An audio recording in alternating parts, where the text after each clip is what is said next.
Maayong udto sa tanan, no? Medyo pressure ta kay naman dito kompetensya nga namaligya ko ba. Yung daghay investor. So dapat malapuan ako ni sila. Classmate na ko to actually si Engineer Dura. Abi kong sa chicks sabi magkompetensya ba.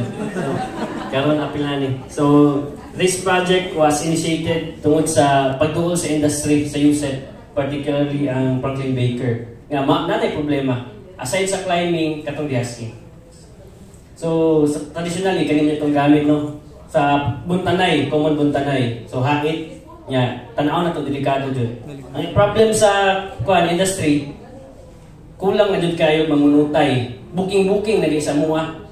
Unya usahay di pa madayon ang sabot kay nahubog kay nasulduhan gapon. Mo na problema. So ang purpose sa Franklin ani bisan pa og ikaw nga dili kayo hanas or wala kay taas nga experience sa pagbunot, kaya nimo buntan gamit ang machine. Di na kinahanglan og pila ka tuig nga experience para mahawd. Oras lang, minuto, kaya na. Next. So, giingnan na mo ang Franklin Baker sa una. Sir, mumanit lang dita sa gawas. Daghan may mga existing. Yung mga imported ba? Nagay ito ilaha. So, nakita nila nga na yung mga problem sa mga existing. Una, price. Mo ito yung problema. Gwapo man galing ng technology pero ma-afford ba sa farmer? Mo na yung pangutana.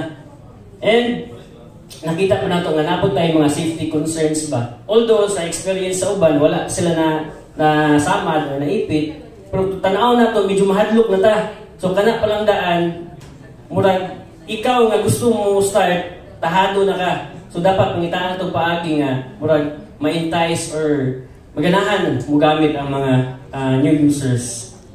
So ang uban pod scale, ang scale naka-design sila para sa mga dagko nga mga cooperative level, association level, wala gi-design for 1 hectare farm. Gamay ra kong farm, di ko kapalit ana. So isa na sa mga problema nakita. Next. So among gibuhat naghimo umi og gamay nga version. Kung nakita niyo to sa uban horizontal, nagtindog, kani karon amo naglingkod ra. Tulak ra ni sila na ana. Ang nakita namo sa horizontal nga naana mo kato. Ang imong weight sa imong lawas posible mo ay reason nga masulod imong kamot. Pag naglingkod ka, mura na ganaan no. Dahil may imagine sa ganaan na. So replacer baliw. Kani estudyante ra namo niyang kuan niya akong gipagamit. So napa ni modification sa next video. Isa jud operator, maglingkod lang ka, magtulak-tulak gamay. Kanilang amo lang ning gipasalo ang bunot kay para i-test namo for fiber quality. Ana. Ang capacity, kaya niya mga 300 to 500 depende sa training. And next, kani amo ang new version, medyo na siya ay sanina. And nalapot may gibutang diri nga safety feature pa jud para dili jud masulod imong kamot. Kay pag samtang maana ka safety diri mo banda imong kamot. And paspas pod. Bisan pa og gagmay o madagko dili maunsa imong kuan lubi. Ana. Unya ang kuryente.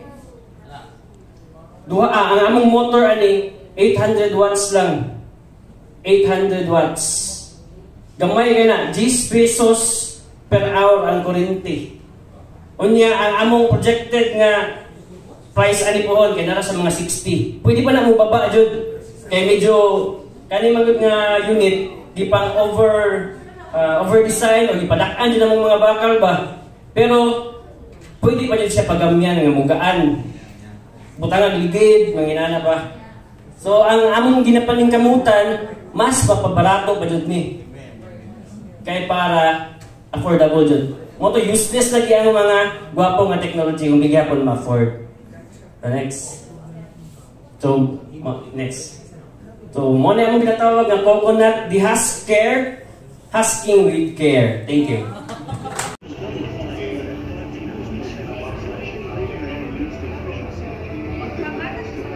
Si engineer.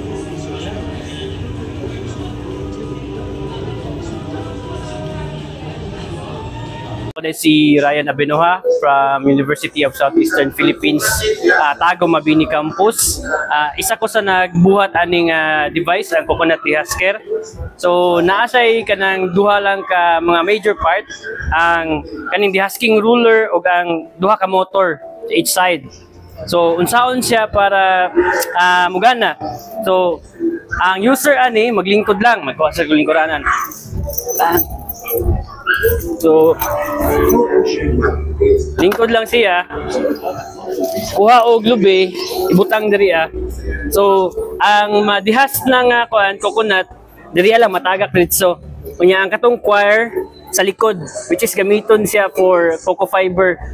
So ang nakaayos ani kay gamay kasi kanang electrical consumption, energy consumption, 10 pesos per hour lang. Unya maka bunot na ka og 400 pieces per hour.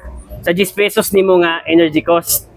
Tapos ang fiber nga ma-produce dito sa pikas kay dili siya damage, unlike atong mga ubang dehusker nga mga putol-putol ang bunot nga dili na siya ma-further process or value add into fibers. So gina-applyan na siya patent, hulat na lang mi og approval pero nanami license agreement pud puhon ani. Same with the Coco Climber.